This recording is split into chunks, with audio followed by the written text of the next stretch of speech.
Hola, ¿cómo están? Muy buenas noches. Bienvenidos a este especial de 7.000 millones sobre Venezuela.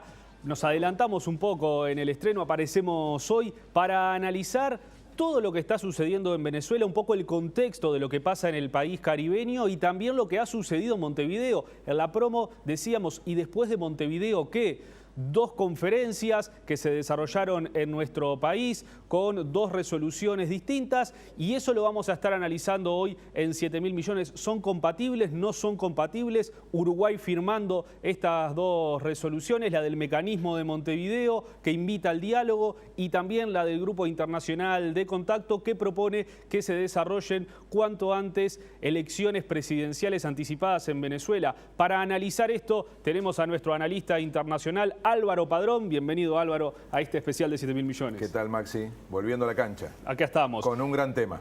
Sí, por eso es que estamos hoy presentes aquí. Y también tenemos al politólogo Rafael Piñeiro, que ya supo estar en 7.000 millones. Bienvenido, Rafa. Gracias. Álvaro, si te parece, para empezar, demos un poco de contexto, ¿no? De cómo llega Venezuela a esta situación y después nos vamos a interiorizar un poco más en lo que sucedió esta semana en Montevideo. Sí, bueno, como tenemos un programa que nos permite hacer eso, ayudar un poco a la gente a entender que lo que está pasando en Venezuela tampoco es tan excepcional para ese país, ¿no? Es un país que tiene una sucesión de crisis casi endémica, entonces no es algo que uno pueda decir qué sorpresa. En realidad nos tiene acostumbrado en los últimos 4 años a esa sensación de crisis inminente. Yo desde ya adelanto que tiene crisis para rato porque esto no se resuelve ni rápido ni fácil. Va a ser interesante que Rafael nos ayude a ver también en ese contexto cuál ha sido un poco la historia política de Venezuela, en qué medida hay aspectos estructurales. Yo menciono solo uno en clave económica, que es lo que muchos dicen la enfermedad holandesa o, en el caso de Venezuela, la dependencia del petróleo. Y uno encuentra que siempre hay una relación entre la caída del precio del petróleo y las crisis, primero económicas, pero luego políticas y sociales en Venezuela. De hecho, así termina un ciclo en Venezuela y así empieza el chavismo. Entonces, digamos, Venezuela tiene problemas estructurales y lo que está pasando ahora tiene esa conexión, aun cuando tenga particularidades en este momento. Rafael, ¿con qué ojos tenemos que mirar a Venezuela? Porque a veces uno ve que es un país donde por lo menos la comunicación entre los políticos es distinta, ¿no? Nosotros nos asustamos cuando vemos a Diosdado Cabello con un garrote arriba de la mesa, pero en un país caribeño capaz que ellos no es tan excepcional que se manejen con ese lenguaje. ¿Podemos ver a Venezuela con los ojos del Río de la Plata o es muy distinto? Yo creo que hacer referencia a algo que es bien interesante, que son las formas. Y hace un tiempo yo trabajé, uno de los casos para mi tesis de doctorado fue Venezuela. Y leyendo sobre Venezuela y leyendo algunos discursos del primer gobierno de Carlos Andrés Pérez con el petróleo explotando, básicamente porque era la creación de la OPEP, y donde Venezuela tuvo un rol preponderante en la creación de ese grupo de países de productores de petróleo. En el mejor momento, Carlos Andrés Pérez tenía una retórica que a mí me sonaba una retórica chavista, ¿no? Hablando de la gran Venezuela, ¿no? Y de un país que iba hacia adelante con una retórica de vuelta, que no es la retórica que uno podría pensar que tiene Carlos Andrés Pérez, o que tenía Carlos Andrés Pérez cuando uno entendía que Carlos Andrés Pérez era como un líder socialdemócrata moderado, que en el mundo tenía su importancia porque era el único país, era la isla en América del Sur que había quedado sin golpe de Estado en los 70s, ¿no? Y que cobijaba buena parte del exilio de las dictaduras latinoamericanas y prohijó también se prohijó en Venezuela muchos acuerdos entre oposiciones democráticas en países que estaban en dictadura, por ejemplo Chile. Se prohijó ahí buena parte de los acuerdos que lograron que esas oposiciones fueran exitosas en los procesos de transición de los 80 en América Latina. Pero entonces, esa imagen que uno puede tener de un líder democrático, moderado, de centroizquierda, cuando uno lee los discursos dice, bueno, pero estas son formas diferentes, ¿no? Yo no lo esperaba encontrar hasta el momento en que lo encontré en ese discurso. Y como dice Álvaro, creo que una de las explicaciones de las características del proceso político venezolano, no actual, sino del largo plazo, es precisamente que es un país dependiente de la producción de petróleo, ¿no? Y la enfermedad holandesa, o como hay un libro muy bueno sobre países productores de petróleo, pero se centra específicamente en Venezuela, de Terry Carr, que se llama La paradoja de la abundancia, ¿no? Y básicamente es como esos países, en lugar de generar estados que sean capaces de cobrar impuestos, de tener burocracias que se encarguen de proveer bienes públicos productivos, que a su vez el país se dedique a actividades productivas económicamente, ¿no? Producción de alimentos, producción de otros bienes industriales, se dedica exclusivamente a obtener renta del petróleo, que la terminan pagando los consumidores de petróleo de otros países, ¿no?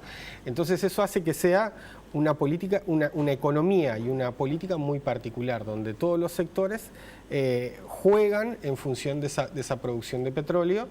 Y obviamente cuando la renta petrolera da para distribuir no es un problema, pero cuando la renta petrolera se acorta, esos países quedan en situaciones muy complejas, ¿no? Que Venezuela hoy tenga problemas para producir alimentos no es algo que ocurra hoy, ¿no? Sino que Venezuela durante toda su historia no se dedicó a producir alimentos porque los podía comprar. Toda su historia no, desde 1920, digamos, que es el momento donde empieza la industria petrolera en Venezuela. Entonces, eso hace que sea una política muy particular.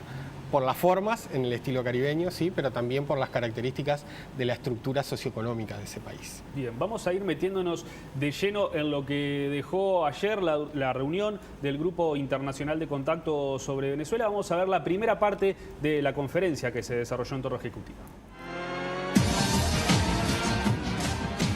Conscientes de la severidad de la crisis actual en Venezuela y de su impacto en la región y profundamente preocupados por la difícil situación de su pueblo, el grupo apunta a forjar un abordaje internacional común para apoyar una resolución pacífica, política, democrática y propiamente venezolana de la crisis, excluyendo el uso de la fuerza a través de elecciones presidenciales libres, transparentes y creíbles de acuerdo a la Constitución venezolana.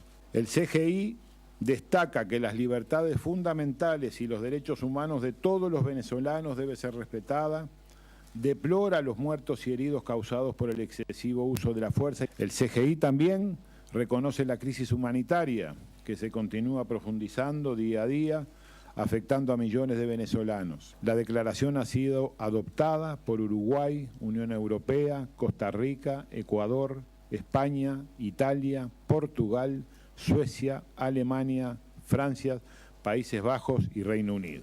Bolivia, que también integra el Grupo Internacional de Contacto, no quiso firmar la declaración. Nos pidió no bloquear la declaración, pero no poner el nombre de su país asociado a esta declaración, porque no se identificaban con algunas partes de la declaración. Sin embargo, no querían obstruir la decisión común de todos. Una periodista venezolana realizó una pregunta incómoda a Mogherini y a Nino Noboa acerca de las elecciones en el menor plazo posible que recomienda el Grupo Internacional de Contacto. Ustedes hablan de elecciones anticipadas dentro del marco de la Constitución. La Constitución de Venezuela no establece elecciones o elecciones. En este sentido, ya se llevaron a cabo el 20 de mayo, incluso adelantadas por la propia oposición venezolana. Un sector decidió no participar, otro sector sí, y ahorita hablan de elecciones. ¿De qué están hablando? Eso no está dentro del marco de la Constitución. Quisiera preguntar en qué consiste este planteamiento. Creemos es que la solución al problema venezolano se puede comenzar a arreglar en la medida que se comience a hablar sobre elecciones. Nosotros no estamos poniendo plazos. Hasta ahora Guaidó se había manifestado contrario a este grupo por la posibilidad de que se planteara una negociación, un diálogo y no un llamado a elecciones. ¿Sienten que con esta resolución se pueden acercar a tener una negociación con Guaidó y que los pueda alejar del gobierno de Nicolás Maduro, que insiste en que solo las elecciones legislativas son las que quedan pendientes en Venezuela? No hay negociación posible sin diálogo. Y aún las elecciones tienen que ser de alguna manera acordadas. Las elecciones serán libres. Esas cosas necesitan necesariamente de un diálogo. Por eso negarse al diálogo me parece que lo que hace es bloquear las posibilidades de entendimiento.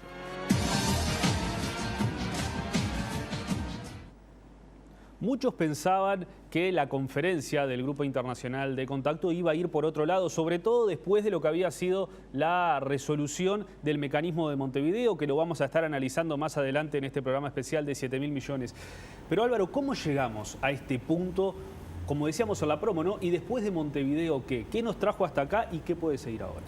Es muy buen punto hacerse esa pregunta, porque que está en crisis Venezuela, además de lo que Rafael decía, que es casi como cíclico, en este último periodo ya lleva casi 4 años. Entonces, ¿qué pasó en los últimos días, en las últimas semanas, en el último mes, que hace que parezca que ahora sí entramos en una especie de final o en una especie de desenlace? Lo primero es que escaló la crisis y el conflicto a nivel internacional. Y entraron los pesados a jugar, entraron las grandes potencias. Entró Estados Unidos, que pidió incluso una sesión del Consejo de Seguridad de Naciones Unidas para tratar el tema. Fue incluso directamente Pompeo a plantearlo, es decir, una gestualidad que demuestra que Estados Unidos hacía un movimiento, lo cual fue inmediatamente una respuesta de China, de Rusia, es decir, el Consejo que se bloquea con los votos y con los vetos. Entonces, cuando llega a ese nivel algo, después es difícil que quede en el statu quo. Es decir, se activó un mecanismo que hace que sea imposible que las cosas queden igual que como estaban. No porque se haya profundizado la crisis, es porque entraron a jugar quienes tienen intereses geopolíticos, con mucha hipocresía. La comunidad internacional en este tipo de cosas tiene mucha hipocresía. También apareció Guaidó, y Guaidó ¿representa a la oposición realmente o representa a estos grupos de los que estás hablando vos, sobre todo de Estados Unidos? Representa a la oposición, pero una oposición dividida, y alguien con muy poco peso en la oposición, más allá de tener un cargo relevante. Guaidó es el presidente de la Asamblea Nacional y eso le da una representatividad muy superior a los 97.000 votos que tuvo en la última elección. Uno dice, alguien con 97.000 votos en un país de millones no parece ser representativo, pero es el presidente de la Asamblea Nacional. Lo que está claro, no toda la oposición tenía la estrategia, yo diría que la mayoría no tenía la estrategia que terminó implementando Guaidó. Sin embargo, él logra un efecto político que tiene mucho más que ver con lo internacional. Yo insisto en esto, porque el movimiento de las grandes potencias, que repito, tiene mucho de hipocresía y de intereses económicos y geopolíticos, es el que genera un cambio radical en el tablero. Entonces, mueve Estados Unidos, que por supuesto con un gobierno como el de Trump nadie puede creer que le esté interesando los derechos humanos en Venezuela. Mueve China y mueve Rusia, tampoco que se caracterizan por los temas de los derechos humanos ni de la democracia. Esa hipocresía internacional. ¿Hay democracia en China? ¿Alguien plantea un boicot a China para que haya democracia? Entonces, al moverse este tablero, empiezan a aparecer reproducida a nivel internacional la misma polarización que hay dentro de Venezuela. Es decir, quienes apoyan al oficialismo y quienes apoyan a la oposición. ¿Por qué digo todo esto? Porque ahí es donde se inserta la reunión de ayer. La reunión de ayer viene como a dar una tercer salida, una vía alternativa a esa polarización, que siendo primero interna de Venezuela se traduce luego en el escenario internacional y no da ninguna señal de una solución, porque se siguen sumando voces a cada uno de los bandos sin que eso signifique la solución al diálogo interno. Entonces era una especie de pulseada internacional con un cierto empate, porque cuando se juega a ese nivel termina habiendo un empate, se demostró en el Consejo de Seguridad de Naciones Unidas, y ninguna voz aparecía como alternativa, hasta que aparece la propuesta de México-Uruguay, que convocan a una cumbre y ayudan a la Unión Europea a resolver un problema. La Unión Europea no lograba tener unanimidad o una posición como tal. Tenían los países a su interior. Era un gran problema para la Unión Europea, porque tenía países que reconocían a Guaidó y países que decían no. Entonces, al aparecer la Unión Europea sumándose a esta iniciativa, resuelve un problema, que es, para ellos, que es no quedar en una especie de falsa escuadra sin una opinión, pero al mismo tiempo no quedar asociado en la geopolítica ni a Estados Unidos, ni a China y a Rusia por otro lado. Vamos a ver lo que decía Federica Mogherini, porque parece que al final se termina imponiendo la postura de la Unión Europea en este grupo internacional de contacto. Ella hablaba sobre los temas que tiene que discutir el oficialismo y la oposición en Venezuela y explicaba bien cómo era el tema de los 90 días que se mencionaron ayer en la conferencia. Quisiera decir que 90 días no es un marco de tiempo para un cronograma electoral. Obviamente esto tiene que ser determinado dentro del marco venezolano. Estos son los términos, este es el marco de tiempo para el grupo, para que reexamine su trabajo. Nosotros no queríamos ingresar a un proceso abierto, sin fechas, de manera que al establecer este grupo acordamos examinar y valorar nuestros resultados, detenerlos de nuestro grupo en 90 días y decidir entonces qué hacer. Debe ser, y queremos que sea, un proceso venezolano, completamente propiedad del pueblo venezolano. Y ellos se relacionan con datos que tienen que estar en la mesa de discusión. Liberación de los prisioneros políticos, de las prohibiciones de candidatos, reconocimiento del rol de la Asamblea Constitucional, las prerrogativas de sus miembros, facilitación de asistencia internacional para abordar las necesidades del pueblo, la composición equilibrada del Consejo Nacional, eliminación de los obstáculos para la participación de los partidos políticos y la descalificación de los líderes políticos y obviamente a colaborar para que se puedan dar elecciones justas y libres. Todos estos elementos tienen que ser elementos de discusión. Y cuando nosotros nos referimos a la necesidad de garantías, es a esto a lo que nos referimos. El mecanismo de Montevideo que México, Uruguay y el CARICOM han lanzado y presentaron ayer, y el grupo de contacto internacional que comenzó hoy en su reunión del día de hoy, son dos cosas diferentes, con dos composiciones diferentes, con dos objetivos diferentes, no son incompatibles el uno con el otro, muy por el contrario. Rafael, por como venía la mano antes de esta reunión, se sabía que lo que terminó siendo la resolución parece ser más cercano a lo que era la postura de la Unión Europea para tratar el tema de Venezuela. También hubo una denuncia del Wall Street Journal que dice que lo que está sucediendo en Venezuela es el primer paso, el primer tiro de Estados Unidos para hacer una reorganización de Sudamérica que tiene como último objetivo a Cuba. Está el tema que vamos a ver más adelante de Rusia, que se manifestó preocupada porque no le invitaron a ser parte de este grupo internacional de contacto. Entonces la pregunta es, ¿cuáles son los verdaderos intereses detrás de toda esta crisis en Venezuela? ¿Están realmente estas grandes potencias pensando en el pueblo venezolano o hay algo más allá?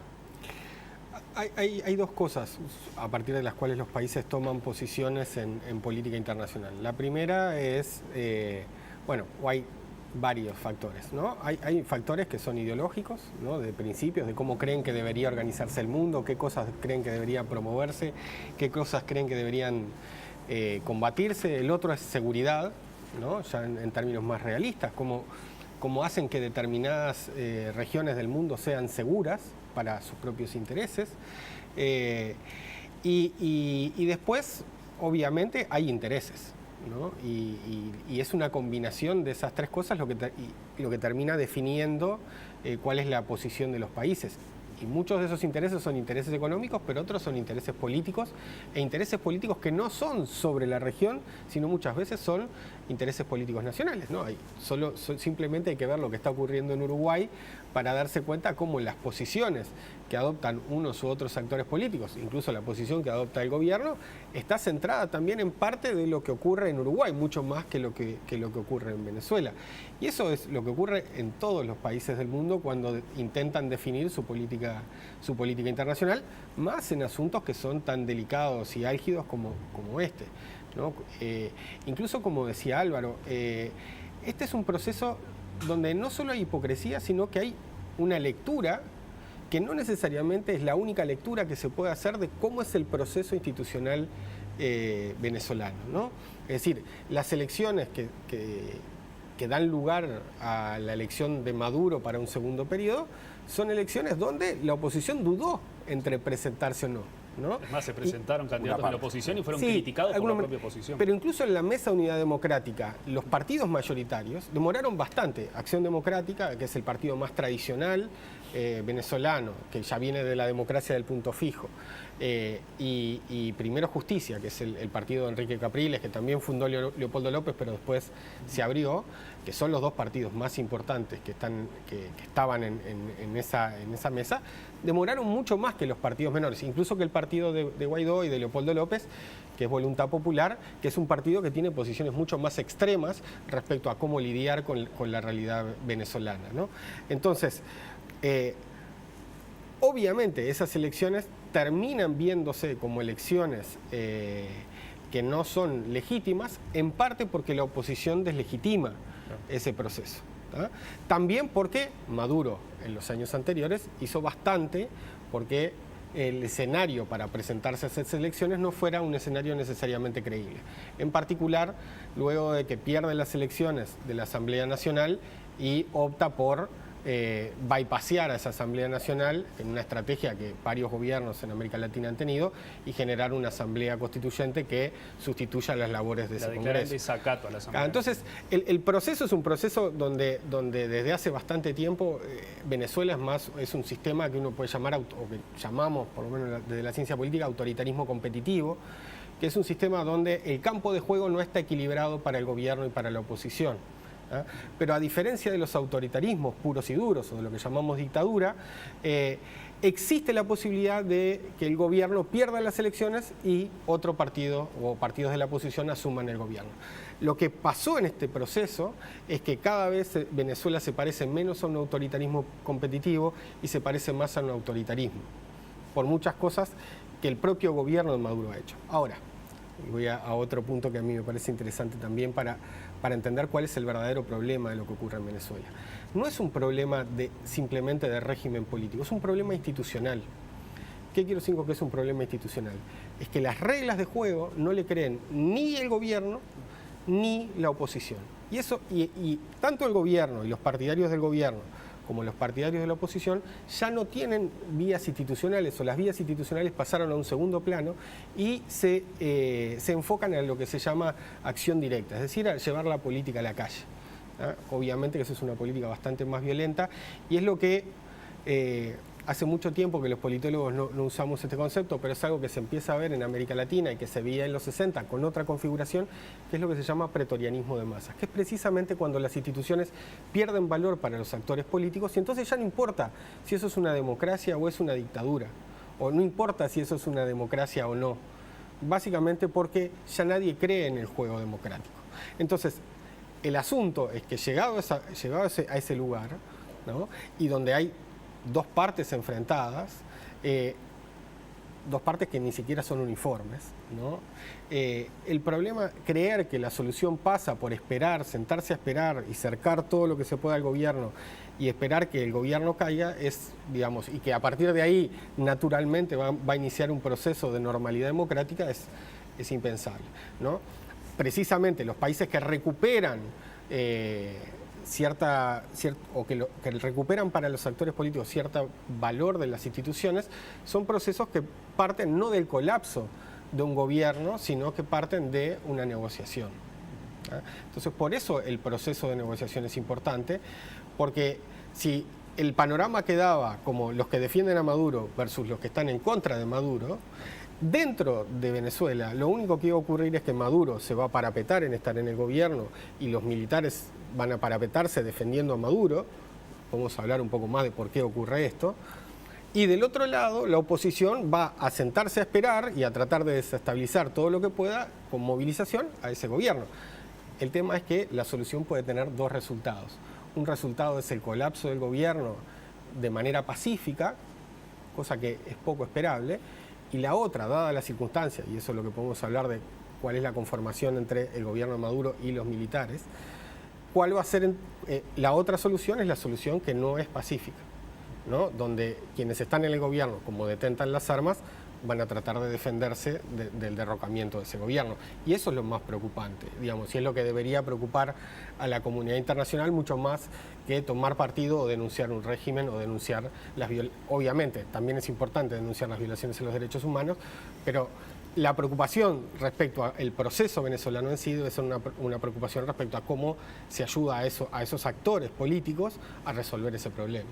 Y que me parece que es por donde van los dos instrumentos con diferentes características para tratar de darle una opción a los actores políticos en Venezuela, tanto al gobierno como a la oposición. Bien, ya vamos a profundizar en ese punto entonces, Rafael. Ahora vamos a ir a una breve pausa escuchando al presidente de la República, Tabaré Vázquez, en la apertura de la reunión del Grupo Internacional de Contacto, donde decía que los problemas de la democracia se solucionan con más democracia. Breve pausa y ya volvemos con más 7.000 millones especial.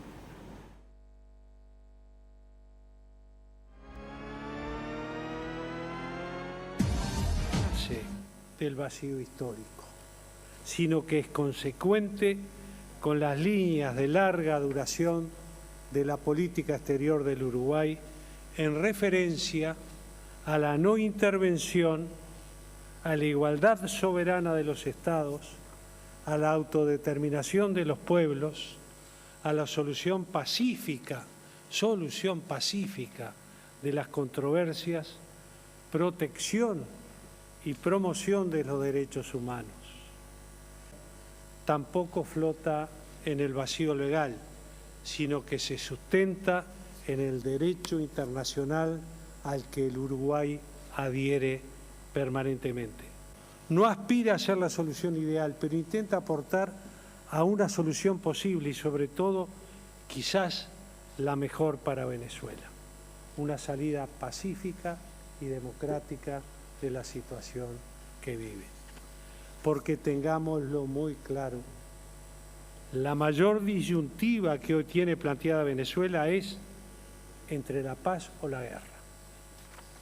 Por eso nuestro insistente llamado a la serenidad a las partes involucradas y a la prudencia a la comunidad internacional. La dramatización de los conflictos no hace más que agudizarlos. Los condicionamientos y emplazamientos hipotecan las posibilidades de resolverlo y los dramáticos costos de tal hipoteca los pagan los sectores más vulnerables de la sociedad, en este caso de la sociedad venezolana.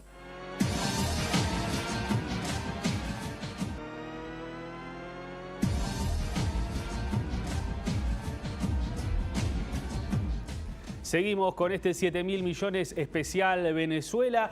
Vamos a seguir analizando lo que dejó la reunión del Grupo Internacional de Contacto que se desarrolló ayer aquí en Montevideo, donde uno de los participantes fue Bolivia, que permitió que se llevara adelante la resolución, pero decidió no firmar. Vamos a escuchar lo que decía el canciller boliviano.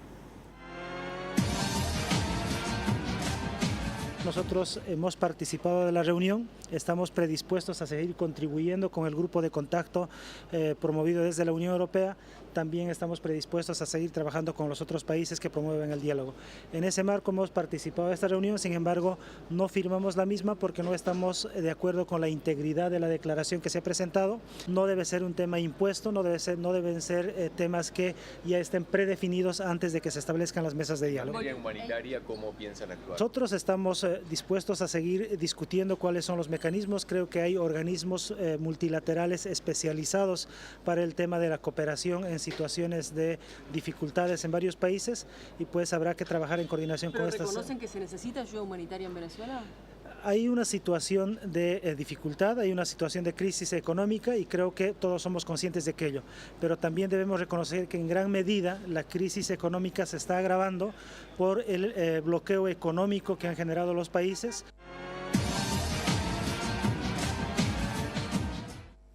Esta es la postura de Bolivia, que habla de los bloqueos económicos de Estados Unidos a las cuentas venezolanas y bueno, este círculo que se genera, ¿no?, entre la ayuda humanitaria y tener las cuentas bloqueadas. Álvaro, ¿qué dejó la reunión en este punto, ¿no?, entre la ayuda humanitaria, los bloqueos económicos, una cosa que lleva a la otra? Sí, lo primero es que les cuesta decir a los diplomáticos estas cosas, pero en realidad no hubo acuerdo en la reunión. No lograron tener una posición única. Y eso generó que, por un lado, el movimiento que había hecho Uruguay y México, que fue un movimiento inteligente, que es reunirse antes para tener una propuesta y no dejar que viniera solo la Unión Europea con una propuesta, bueno, movió la ficha, pero luego son pesos pesados, ¿no? Los europeos saben negociar, juegan fuerte y no dejaban que pasara una lógica exclusivamente vinculada a lo que se llama el mecanismo de Montevideo. Y impusieron otras lógicas y eso fue la negociación. Ahí hubo una negociación. Acabamos de escuchar al canciller boliviano, no le dio la nafta para decir me subo a toda esa declaración. Tampoco para decir rompo con esto. Es decir, todos quedaron en un equilibrio delicado, pero claramente no hubo acuerdo. Sin embargo, la negociación permite la continuidad de este proceso. Es decir, no fracasa. Se intenta decir, y después podemos trabajar un poquito más, que son documentos complementarios, que pueden de alguna manera funcionar en conjunto. El mecanismo Montevideo es más claro, tiene un conjunto de procesos y de alguna manera la iniciativa que luego aparece en la declaración conjunta entre la representante europea y el canciller uruguayo es como la definición de objetivos, de condiciones, ¿no? Ahí aparece el tema elecciones presidenciales, que es la razón por la cual se terminan bajando otros países, particularmente México, que es un peso pesado en América Latina. Es muy importante el papel de México y que haya venido su canciller, que dice, nosotros nunca vamos a decir por razones constitucionales que tiene que hacer otro país en materia electoral, es decir, no nos vamos a meter. Entonces pone un límite, distinto que el caso de Bolivia, que acabamos de escuchar, habla de más temas. Entonces, ¿qué logra, por ejemplo, Uruguay y otros países de que no se diga en la declaración? Por ejemplo, el reconocimiento a Guaidó. No aparece. No queda esa declaración como, recién hablamos de la polarización internacional, ¿no? Uno observa que ninguna de las posiciones terminan ubicándose en ninguno de los dos lugares, porque eso las descalificaría. ¿Qué otra cosa consigue? Que no haya plazo. Esto es muy importante, porque recuerden lo que pasó con las declaraciones de los países europeos, particularmente el de España, que fue bastante insólita, ¿no? Porque decir que se le da un ultimátum a un país para que organice elecciones en 9 días no se lo cree nadie. Entonces todos sabíamos que eso no iba a pasar. Entonces se sale un poco de esa trampa que la Unión Europea presentaba también una idea de tiene que haber plazo. Sin embargo, es todo resultado de la negociación y cada uno queda un poco incómodo y un poco satisfecho y cada uno va a tener que dar explicaciones para adentro. El gobierno uruguayo ya tiene problemas, no conforma a la oposición y le genera ruidos al oficialismo. Entonces, todo esto hace ruidos. Algunos resuelven sacar la pata del lazo para no tener problemas, decía Rafael, después hay que, cuando se define la política internacional, tiene que ver con las cosas que tú decías. Y luego hay que explicar en esa misma clave hacia adentro esas cuestiones cuando uno toma decisiones. Y es muy difícil salir bien parado con todo el mundo en estas cosas. Entonces, ahora cada uno va a intentar explicar a su público, a sus autoridades, a los parlamentos, al resto de las fuerzas políticas, qué vino a hacer a Montevideo y qué decidió. En todo caso, lo que hay que tratar de ver si esto funciona como una hoja de ruta para esto que Rafael planteaba, que era la posibilidad de una salida. Y eso hay que hacerlo mirando cómo reaccionan las contrapartes en Venezuela. Hiciste una pregunta muy interesante en la conferencia de prensa, que es, este movimiento que de alguna manera reconoce un poco más los planteos de la oposición, que recordemos, la oposición decía que no confiaba en ese proceso que se iba a dar en Montevideo. Entonces, parecía razonable que se hiciera algún movimiento que intentara colocar a la oposición en Venezuela frente a la obligación de decir algo nuevo. Al mismo tiempo, Maduro había dicho, apoyamos el mecanismo de Montevideo. Claro, cuando aparece ahora un movimiento un poco distinto, frena, dice, bueno, no me gusta la declaración de Montevideo, pero estoy dispuesto a participar de un proceso de negociación. Incluso agrega, no voy a permitir este circo con respecto a la ayuda humanitaria, el show, pero, dice, si se da en determinadas condiciones, entonces hay que empezar ahora a ir conectando lo que se resolvió en Montevideo con las reacciones que tienen los actores fundamentales en Venezuela, que son la oposición y el oficialismo, para intentar de ver si esto es viable. El mecanismo de Montevideo tiene la ventaja de tener más claridad con respecto a, por eso se llama mecanismo, a el propio proceso. Es como una hoja de ruta que tiene un poquito más de viabilidad de verse si a partir de la semana que viene, frente a la reacción de las partes en Venezuela, tiene posibilidad de ser viable. Vamos a escuchar lo que decía ayer en conferencia de prensa el canciller de México después de que se conociera la resolución del Grupo Internacional de Contacto sobre Venezuela. Sí acompañamos lo que tiene que ver con que haya comunicación y diálogo entre las partes y que haya una salida pacífica y democrática que excluya el uso de la fuerza. Pero no podemos participar en algo que implique que nosotros determinemos el proceso político electoral. Entendemos que la Unión Europea tiene su posición, la mayor parte de los países de la Unión Europea. Nosotros, ¿cuál sería la diferencia? Que en el caso del mecanismo de Montevideo no se ha puesto ningún condicionamiento a esa comunicación entre las partes. Es decir, no hemos fijado de antemano los resultados de la negociación, ni tampoco condicionamiento para ninguna de las partes. Vamos a estar compartiendo información a través de Uruguay, que está en ambos, está en el mecanismo de Montevideo y está también en el grupo con la Unión Europea. Vamos a compartir información y nosotros vamos a seguir adelante a partir de la semana entrante con el propósito de buscar que haya comunicación entre las partes y empezar a ver los temas más urgentes. El primero de ellos, el que tiene que ver con la situación humanitaria que vive Venezuela, y vamos a ver si somos útiles, porque se requeriría que las partes estén de acuerdo.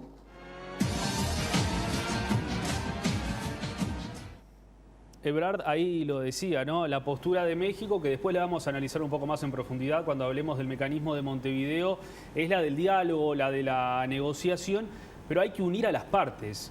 Vos, Rafael, ¿cómo creés que se pueden unir las partes en Venezuela que parecen tan lejos que están? A ver, yo creo que hay que entender un poco cuál es el problema para generar una transición, ¿no? Los que han estudiado transiciones, sobre todo un auge del estudio de transiciones en los 80, intentando entender cómo los procesos dictatoriales se transformaban o transitaban hacia la democracia, básicamente de lo que hablan es de la posibilidad de generar seguridades para quienes están en el gobierno, para que accedan a transitar, en este caso, hacia un proceso electoral que no requieren, digamos, porque si Maduro se queda sentado y nada ocurriera, va a estar 6 años más, bueno, ¿cómo se convence a Maduro para que existan elecciones presidenciales? Que en este caso, dada esta situación, parece ser una de las únicas posibilidades de tener un gobierno que logre legitimidad, ya no institucional, sino legitimidad en términos para la comunidad internacional y para la propia Venezuela. Al decir de Mujica, no parece ser ofreciéndole una celda en Guantánamo. Exacto. Ni a él, ni a todo el apoyo más importante que tiene en la actualidad Maduro, y que es que ya no son los sectores populares venezolanos, desde hace un tiempo, sino que son sobre todo el ejército, ¿no? Ahí vamos al punto que hablabas hoy, ¿no? Entonces, ¿cómo se le asegura al ejército, ¿no? Y ya hubo algunas señales en esta lógica de abandonen a Maduro, que nosotros lo vamos a amnistiar, pero eso a veces es muy poco creíble. Entonces, se necesita un proceso donde Maduro y esa parte del chavismo pueda seguir siendo un actor político, donde se le aseguren ciertas garantías a los militares, sobre todo a los militares que están más involucrados con el régimen, de que no van a ser perseguidos, y obviamente a la oposición se le asegure un proceso electoral que sea transparente, ¿no? Ese es digamos, lo que daría lugar a una transición exitosa.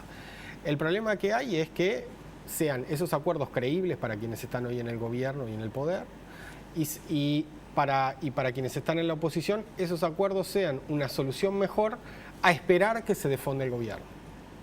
Y lo que parece es que el gobierno no se va a defondar en el corto plazo, ¿no? Si bien la situación es muy delicada económicamente, si bien Estados Unidos ha hecho una movida más, que es acogotar financieramente al gobierno, complejizando mucho más la situación del gobierno de Maduro, no parece necesariamente ser una situación donde ya pasamos el peor momento. Es decir, el 23, 24, 25 fue el peor momento de manifestaciones multitudinarias en Venezuela en contra del gobierno de Maduro y una cantidad de saqueos, revueltas en barrios donde el chavismo era fuerte, ¿no? Pero el gobierno se mantuvo. No parece haber fisuras entre los militares, ¿no? Y tampoco parece una situación donde el gobierno muestre que hay defecciones sistemáticas. Entonces, tal vez lo central es que la oposición se convenza de que esa es una salida mucho más razonable y eventualmente rápida y con menos costos que la que sería la que tiene actualmente, que es la de esperar que el gobierno caiga. ¿Y qué puede generar en esos militares declaraciones como la que hizo hoy a la agencia AFP Juan Guaidó, que reconocido como presidente autoproclamado de Venezuela por el gobierno de Estados Unidos, dijo que él no descarta la posibilidad de autorizar una intervención de Estados Unidos en Venezuela? Ese es el problema, porque Guaidó no le puede dar seguridad. El asunto de esta cuestión de vamos a pasar una ley de amnistía. O sea, Guaidó no le puede dar garantías a los militares en este escenario. O sea, los militares en este caso necesitan unas garantías extra, que son garantías de la comunidad internacional, ¿no? Porque básicamente el problema es qué es lo que va a pasar después en Venezuela, pero también qué es lo que va a pasar en términos internacionales con esos militares, sobre todo porque Estados Unidos va a perseguir a varios de ellos por algunos delitos que Estados Unidos entiende que cometieron, ¿no? Sobre todo asociadas al narcotráfico, ¿no? Entonces, esos militares necesitan una garantía que Guaidó se las puede ofrecer, pero no son creíbles para ellos, ¿no? Y mucho menos son creíbles cuando tiene declaraciones como estas donde dice, bueno, no sería malo que viniera a Estados Unidos y solucionara el problema y dejara un gobierno funcionando, ¿no? Claro, imaginen eso en la lógica de la mirada de los militares, con una lógica de seguridad nacional, de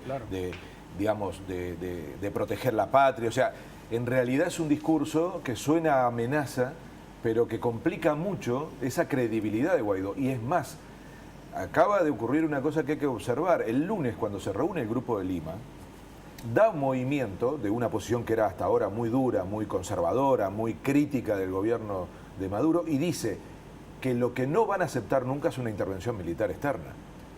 Grupo de Lima, es decir, con eso de alguna manera se aísla casi exclusivamente a Estados Unidos, a Trump, que también hay que diferenciar. Uno cuando habla del gobierno norteamericano no es algo tan claro. Bueno, el que se Congreso mueva. ha tenido un debate importantísimo.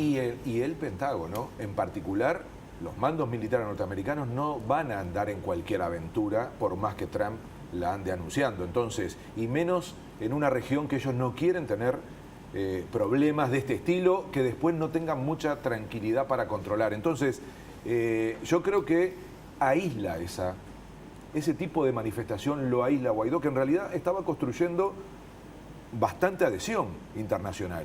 Entonces, demuestra que estamos frente a personajes que son, digamos, incipientes en ciertas prácticas políticas, no solo por la edad, por muchas cosas, es decir, de partidos pequeños, por eso la oposición está dividida, es un drama. Rafael lo decía, se fueron agudizando las posiciones más radicales de ambos lados. Se fue perdiendo de la oposición y del oficialismo los sectores que estaban en condiciones de pensar la recuperación de la calidad democrática de Venezuela. Y eso ha ido, junto con la polarización, generando cada vez más dificultades y la idea de un callejón sin salida. Y eso es lo que hoy expresa Guaidó. No es un líder natural de la oposición, no es el líder que estaba logrando mayorías en la oposición. Es una coyuntura con ciertos armados internacionales que genera sobre todo eso, la falta de credibilidad, no de un momento puntual, sino del día después, porque el gran asunto en Venezuela es el día después. Sobre todo credibilidad para los que tienen las armas. Claro. Los que tienen el poder actual. Vamos a seguir analizando el tema de Venezuela, ahora vamos a ir a una breve pausa y a la vuelta en el tercer bloque nos vamos a meter en el mecanismo de Montevideo y vamos a escuchar lo que dijo hoy Nicolás Maduro después de estas dos resoluciones que se dieron en nuestro país.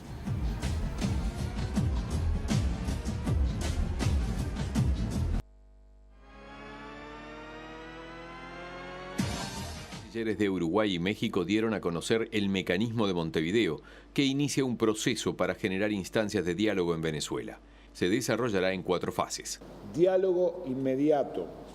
Esto es generación de condiciones para el contacto directo entre los actores involucrados al amparo de un ambiente de seguridad. Segundo, negociación. Presentación estratégica de los resultados de la fase de diálogo a las contrapartes, buscando puntos en común. Tercero, compromisos, construcción y suscripción de acuerdos a partir de los resultados de la fase de negociación. Cuarto, implementación. Los convocantes no quieren tomar partido y entienden la neutralidad basados en el principio de no intervención de los asuntos internos de los países. La igualdad jurídica de los estados, la solución pacífica de controversias, el respeto a los derechos humanos y la autodeterminación de los pueblos. ¿A quién le corresponde determinar los temas? A las y a los venezolanos, no a nosotros. Todos los temas que se quieren tratar se pueden tratar. Nosotros no podemos poner aquí que sí y que no. Tampoco podemos determinar el resultado, porque el resultado de las negociaciones es precisamente producto de los compromisos que existan entre las partes. Por eso aquí no se pone, el resultado debe ser este. Y tampoco ponemos un plazo, porque no estamos en condiciones de obligar a nadie.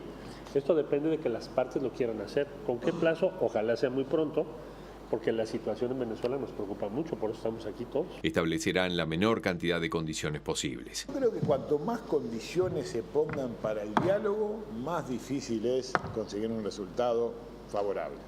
Si nosotros decimos que tiene que haber elecciones en tal momento, que tiene que cambiarse la corte electoral, que tiene que haber liberación de los presos políticos, estamos imponiendo condiciones que dificultan el diálogo, lo que tienen que acordarse entre las partes cuáles son las condiciones para el diálogo, pero son ellos los que tienen que hablar. Júntense, hablen, acuerden, arreglen. Después si hay plebiscito, referéndum, elecciones, liberación de presos, esas son cosas que acordarán entre ellos. Consideran importante la presencia de la Unión Europea y se espera la reacción de Estados Unidos. Bueno, no lo hemos comentado con el gobierno de los Estados Unidos, porque se está instrumentando apenas, pero se les va a comunicar igual que a otros países. Entiendo que hay diferentes posiciones en la Unión Europea, pero en esencia plantean algo muy similar a una mediación con ciertos objetivos. Para el caso de que las partes quieran comunicarse, lo harán a través de una comisión formada por Rebeca Greenspan, secretaria general iberoamericana, y los ex cancilleres Enrique Iglesias y Bernardo Sepúlveda, así como un alto representante de la Comunidad del Caribe. Incluso se ha convocado a expertos suizos en caso de que las partes quieran negociar. Ya escuchamos y conocimos la resolución del Grupo Internacional de Contacto, ahora escuchábamos la del mecanismo de Montevideo. Hoy habló el presidente de Venezuela, Nicolás Maduro, sobre lo que sucedió en estos días en Montevideo. Dijo que apoya el mecanismo de Montevideo y que está dispuesto a recibir a representantes del Grupo Internacional de Contacto, pero que no está de acuerdo con la resolución de ese bloque. Vamos a ver lo que decía el presidente del país caribeño.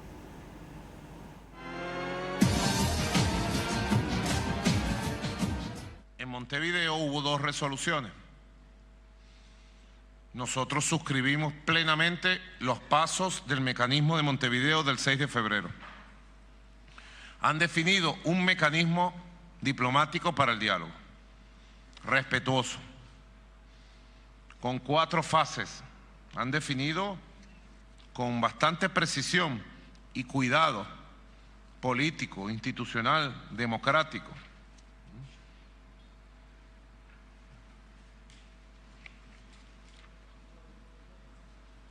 Cuatro fases importantes que nuestro pueblo debe saber. En primer lugar, el diálogo inmediato. Estamos preparados, estoy preparado para dialogar donde sea, cuando sea y con quien sea. Ya. A través de mi persona directa o a través de enviados especiales. El segundo paso, la negociación. ¿Listo para negociar? Si la política es negociación, tú propones, yo propongo, y vamos conversando y vamos avanzando. Estoy de acuerdo, no estoy de acuerdo con tal punto, bueno, pero se avanza. En tercer lugar, los compromisos, la construcción y suscripción de acuerdos. Estoy listo para suscribir acuerdos por la paz de Venezuela, ya, estoy listo. Siempre he estado listo.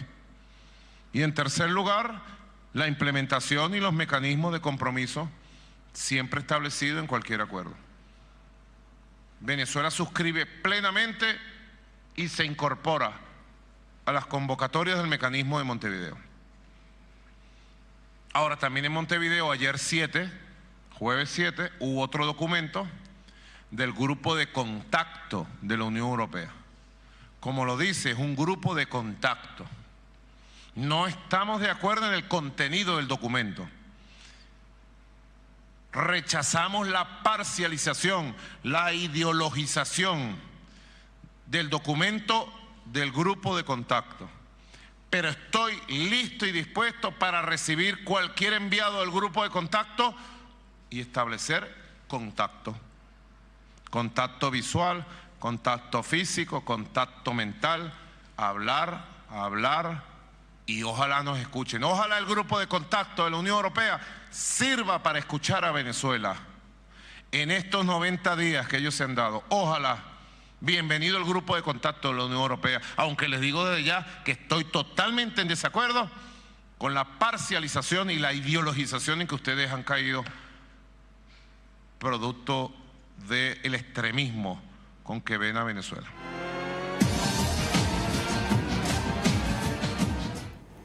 El presidente venezolano que está de acuerdo con la resolución del mecanismo de Montevideo y no está de acuerdo con la del Grupo Internacional de Contacto, pero las dos resoluciones están firmadas por Uruguay. ¿Es compatible eso, Álvaro? ¿Puede estar Uruguay de los dos lados? Empieza el juego de la retórica, ¿no? Maduro claramente se refiere a una adhesión en relación a un mecanismo, a un proceso, a cómo se describe un proceso, y se niega a que se esté poniendo sobre la mesa una condición que era del otro, de la otra exigencia que venía de la pluralidad de lo que se reunió en Montevideo, que era que se definiera que era necesaria una elección presidencial. Entonces era previsible que eso pasara porque estaba pensado en gran medida para acercar a los elementos que estaba planteando la oposición. El silencio de la oposición por ahora es un tema, ¿no? ¿Cuál va a ser la reacción de esa otra parte, que es la otra parte del diálogo? Entonces, yo no sé si vale la pena discutir mucho si es compatible o no. Uruguay es el único que quedó con una pata en cada lado. Lo que es indiscutible es que haya dos documentos es fruto de que no hubo un acuerdo. Y esto es absolutamente claro y no hay que decirlo de otra manera. Entonces, ¿cuánto estos dos enfoques y estos dos grupos pueden seguir caminando juntos? Se verá a partir de que empiecen a manifestarse las partes en Venezuela y a implementarse la hoja de ruta. Ya habló Maduro, hay que esperar que diga la oposición y ver de qué manera cada una de estas piezas logra hacer posible que las partes se junten y dejen de tener una retórica negadora del propio proceso. Entonces, si algo tiene de útil haber quedado en esta situación un poco ambigua, porque repito, por algo hay diferencias, si no uno no tendría que creer al canciller de México, si no uno no tendría que creer a la Unión Europea, cada uno se ubicó en una posición que, repito, sigue sin ser la suma a la polarización que ya existía. Eso sigue estando allí y hay elementos muy interesantes que siguen uniendo en esencia a todos quienes estuvieron en Montevideo, que son menos de los que podrían estar, porque recordemos que hubo pedido de venir, Rusia, China, Turquía. Está presente todavía la intención de las Naciones Unidas, el secretario general y del Vaticano.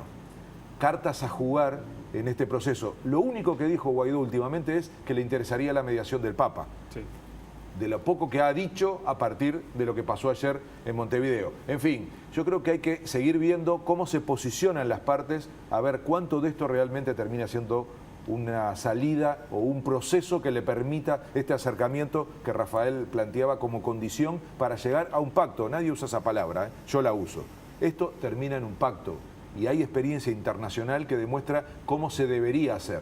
Y efectivamente es lo que puede hacer la comunidad internacional más que plantearse una intervención, por supuesto, mucho menos que militar. Rafael, para cerrar, tu opinión sobre eso, ¿no? ¿Cómo puede avanzar el mecanismo de Montevideo, el Grupo Internacional de Contacto? ¿Cómo puede hacer Uruguay para avanzar en estos dos bloques? Y vos que te has especializado en temas de campañas políticas, ¿cuánto puede influir en un año de campaña todo este tema de Venezuela? Ahora, empecemos por lo último. Sí. De vuelta, las posiciones de política internacional en parte son reflejo de realidades nacionales, ¿no? Por eso también hay una serie de teorías, por ejemplo, que las democracias no van a la guerra, ¿no? Básicamente las democracias no van a la guerra porque los gobiernos democráticos es más difícil que tomen esas decisiones porque son responsables ante la ciudadanía de tomar ese tipo de decisiones, ¿no? Y entonces, obviamente, el debate político nacional, sobre todo cuando hay diferencias respecto a los procesos, como es este caso, generan que esos asuntos de política internacional se transformen en asuntos de política interna. ¿no? Y obviamente el gobierno no está necesariamente en la posición más cómoda, ¿no? Porque este proceso o el proceso del chavismo es un proceso que obviamente, aunque tiene diferencias enormes con los procesos de izquierda en América, con el proceso de izquierda en Uruguay, por ejemplo, sí es un proceso que está más cercano a otras realidades. Y entonces el desprenderse es un problema, ¿no? Es lo mismo que pasó en los años 60 respecto a la Revolución Cubana, ¿no? Y genera esas discusiones y esos debates y esa polarización tanto sobre política nacional como sobre política nacional dentro de los países. Entonces, tanto el Frente Amplio como la oposición como el gobierno intentan navegar en esto, que obviamente es mucho más problemático, tanto para el gobierno como para el Frente Amplio, que para la oposición.